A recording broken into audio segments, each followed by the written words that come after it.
विजु स्वास्थ्य कल्याण योजना गरीब लोकंकु सहज और सुविधा स्वास्थ्य सेवा जोगाई देवा निमंते राज्य सरकार पक्षर BSKY नवीन कार्ड बंटन कर किंतु दुर्भाग्यर कथा एही कार्ड रोगी काम आसुन अभियोग होईछि।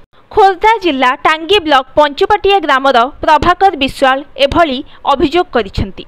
सूचना अनुसार गत मार्च 6 तारिख में टांगी ब्लॉक परिसर में BSKY नवीन कार्ड वितरण कर 26 पंचायतर 2248 हिताधिकारी को यह कार्ड दि जाइथिला। ब्लॉक परिसर में 1124 जन कार्ड पाइथिबा बेले अन्य मानक पंचायत कार्यालय रे दि जाइथिला।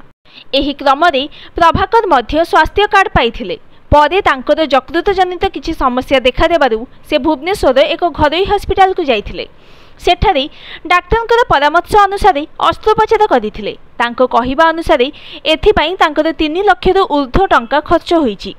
तांको पाखरे कार्ड रहिथिबारु चिकित्सा रे कोनोसी असुविधा हेबो नाही बोली से भाबिथिले, किंतु हॉस्पिटल रे बिल करबा समय रे उक्त कार्ड रे कोनोसी टंका नाही बोली हॉस्पिटल कर्तृपक्ष कहिथिले। फलरे तांको संपर्कीय बाध्य होई एठू सेठू धार करज करी टंका जमा करिथिबा कहिसेंती।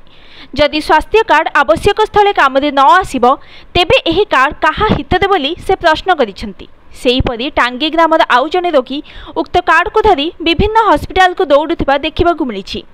स्वास्थ्य कार्ड काम न आसिबा संपर्क में टांगी बीडीओ रेस्को टेटे कहिसेंती जे आमकु कार्ड वितरण करने दायित्व दि जाइथिला। आमे सेही दायित्व संपन्न करिछु। टांगी गोष्ठी स्वास्थ्य केन्द्र अधीक्षक डाक्टर सत्यरंजन नंद कहिसेंती ए नै कोनोसी निर्देश मिली नाही। Bureau report news today.